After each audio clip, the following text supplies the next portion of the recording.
What's up, guys? Matt here, coming at you with more Ascent 18 content, just some more budget friendly mods, trying to see how good we can make this truck with very little money, and then we're going to compare it to this stock truck. So you can see I got the gray now. I'm just going to leave it completely stock, and we're doing just a little bit at a time to this thing to kind of see how much we improve it, you know, versus stock. So in my last video, I switched to the Injora MB100 ESC. That's not something you have to do. To me, the stock ESC setup is really good in these. Some people don't like the little bit of whine you get. It doesn't really bother me. And I kind of like the control of it. I mean, I can feather it, but it's got really good wheel speed.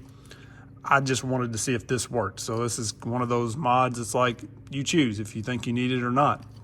There's really not much difference in the weight or anything between this ESC and stock. So really what I've done here, you can do with your stock truck, and that's gonna help a lot. And people have talked about this a lot, is just move your ESC from here to here, get rid of the battery tray, mount it here. I would suggest going a smaller battery and fitting it there. So that's all stuff you can do with the stock electronics as well. Now the other thing that I'm gonna really go over in this video is these overdrive and underdrive gears. So we've got a 6% overdrive for the front, 6% underdrive for the rear. That's gonna give us about 12% to the front. Overdrive is something that I put in all of these crawlers, and I think it's really going to help this truck quite a bit. So this is one of the things that I would suggest doing next, in my opinion. I'm not sure the price on these. These should start shipping around April, is what I've been told. Not 100% sure on price, but I mean, gears, I couldn't see them being that expensive.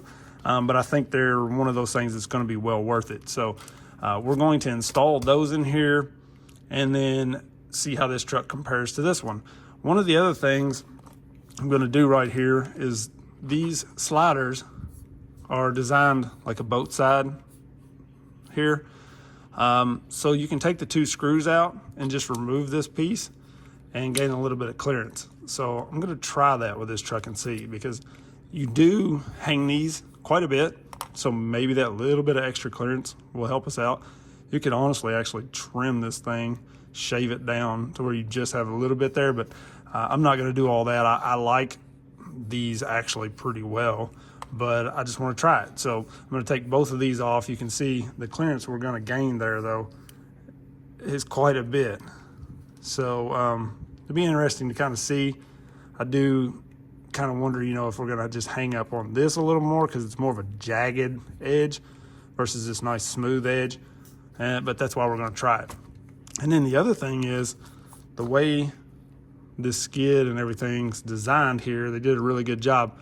We have multiple link mount positions for the upper links. So I'm gonna angle this skid a little bit. So to angle this skid, and you can see I got a pretty good angle there now. It was pretty simple. I just left this one alone, but I took this screw out. Actually, I took all of the screws out, but I moved the bottom hole on the skid up to the top notch on the sliders here. So that brought this whole rear end of the skid up and gave us that angle. Now, when you do that, it tilts your transmission, lowers your motor, and you run into a little bit of issue hitting your links. Well, you can see there, I've got plenty of room now. So all I did to fix that was I just spaced the transmission, shimmed it a little bit. I used 2 of these on each one of these screws between the screw and the transmission itself.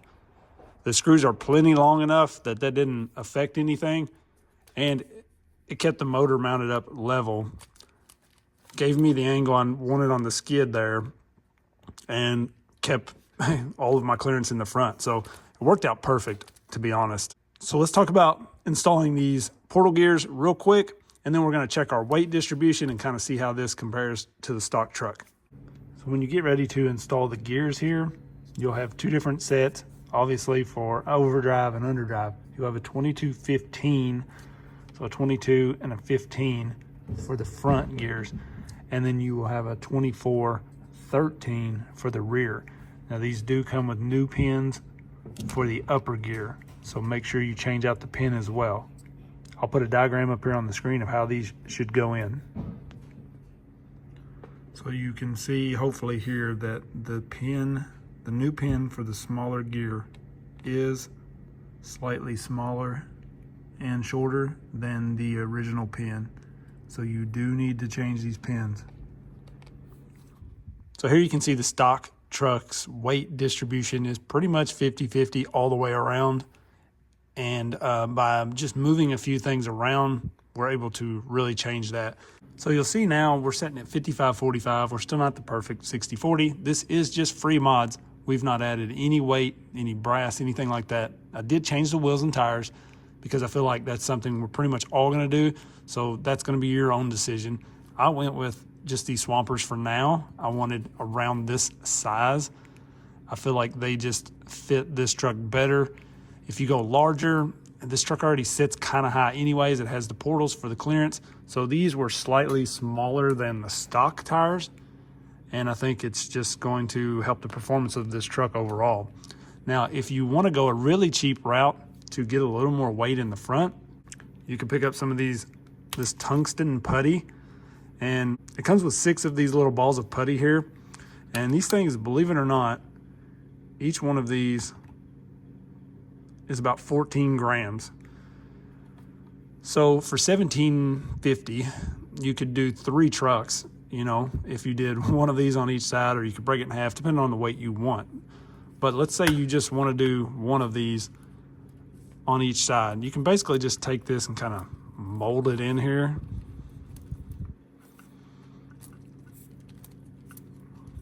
And you can kind of put this wherever you want, but you can put it right there.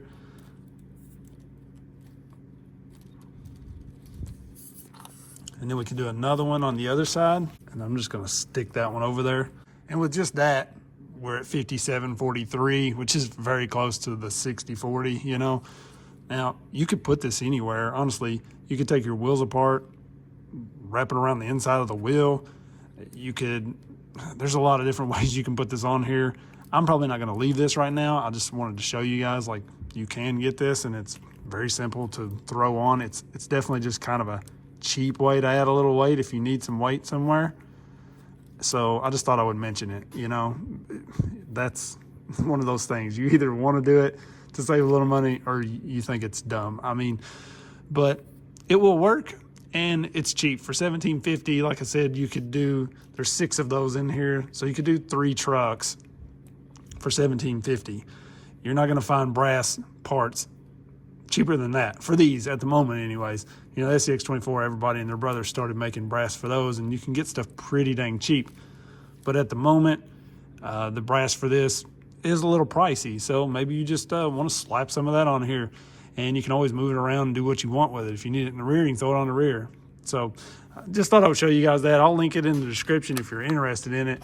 Like I said, I'm going to leave it off for now and just see how this truck runs exactly as it is compared to stock. The other thing I didn't mention that I did to this was I just removed the plate that was here in the front, because any weight above your axle that you don't need, it's just bad, you know. So I just took that out. The chassis is plenty stiff enough, it'll be fine. And then the one in the rear, I just moved it up. 2 of the holes lined up, one of these on each side, and then the other ones here, I just kind of ran the screw in a little bit so that it wouldn't roll all the way down onto the drive shaft, and put my receiver set up here. Before, I had this receiver just kind of Velcroed to the slider here, going across the chassis, and it could have possibly rubbed a little bit on the drive shaft. I don't think it would have, but with this setup, that can't roll down now. It can move a little, but it can't roll down far enough that it's going to hit the drive shaft, because these screws are kind of like stoppers against the rails. The other thing people were talking about with this MB100 in here is the reverse speed. It is very limited. I mean, it's like a 25%. I don't know. It's very slow in reverse. It's very, very noticeable in my 4M that I have it in. It's a little too slow. But in this truck on 2S, it's okay. It's still a little slow. But on 3S, you can see we've still got plenty wheel speed in reverse. So on a 3S in this truck, I think it's just fine. One more free mod you may or may not want to do is you can gain a little bit of clearance by moving the bumper up. So I moved this from mounting down here on the underneath side of the latch here to it's now basically even with the latch. As you can see, I just popped a couple holes in the body, basically glued it in place, and it stayed there.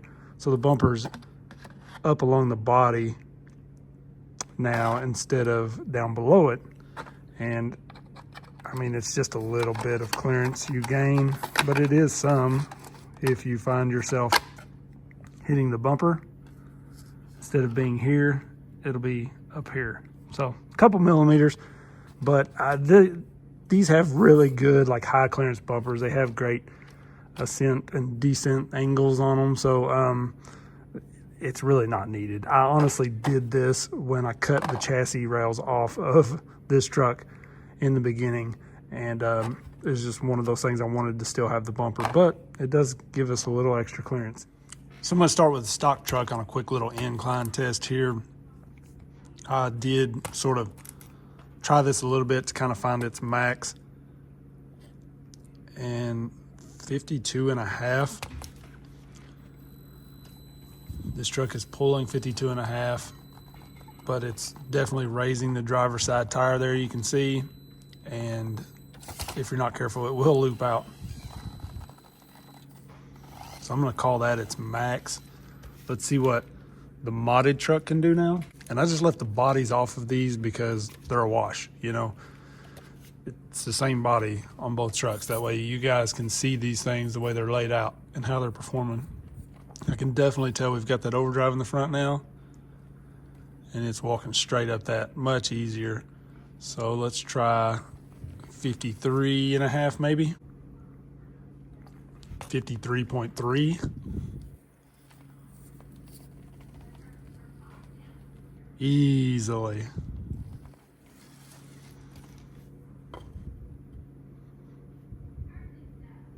Let's just go for 55.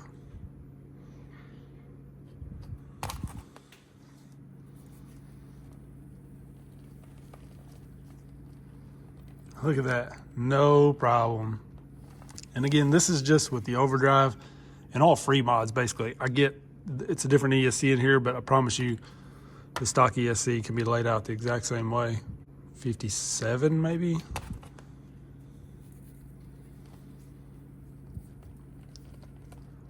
You can see the point of the overdrive gears is it pulls with the front slightly more, so it kind of pulls with it first, and that keeps you from looping out as quick. When that front is kind of pulling first, it usually keeps that front down a little bit, especially on the rocks when you've got some traction on that front. You can see that's pretty good overdrive in that, though. I can see it big time. And we're actually pulling that right there, so that's getting close to our max. I feel like let's just go 57.8.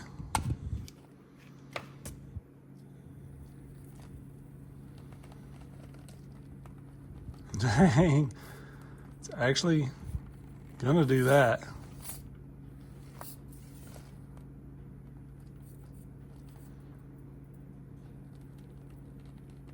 Wow. I'm gonna back you guys up so you can see this better. I put these magnets down here to keep this thing from sliding. I need to fix that. So we're at 59.2.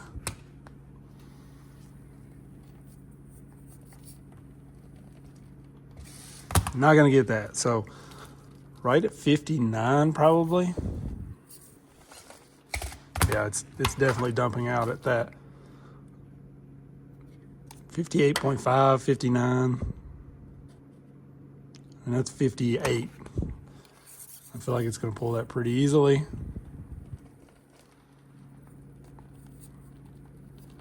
Yeah, so maybe just call it 58, but still, that's a very good improvement for free mods in the overdrive gears. So I ended up using the footage where I had ran this truck stock before on the right. And you can see this truck is definitely more planted and it handles these uphill climbs much better. I think it still needs a little weight in the front, but these are just free mods and overdrive and underdrive gears, you know. So I didn't expect it to like just be the greatest truck ever, you know. Like it's not going to be like a comp rig with just those few little free mods, but you can tell it's way better. On the right there, I never even made that climb with the stock truck, completely stock, and it just walked up it on the left and it's already up and going back down. So it just feels way better balanced in my opinion, and I think these mods really made a great improvement for mostly free mods, you know. And you could always go with like a heavier wheel, a brass wheel or something. There's just not a lot of the brass wheels I like the look of. And honestly, that rotating mass, you'd probably be better off with some portal covers or diff cover or the weights that I showed earlier. That's up to you. But you guys let me know what you think about this thing. And I definitely got more coming on this truck and a lot of really cool stuff coming this week. So I hope you guys stay tuned. Don't forget to click the bell so you get notified. And I appreciate you hanging out. Peace.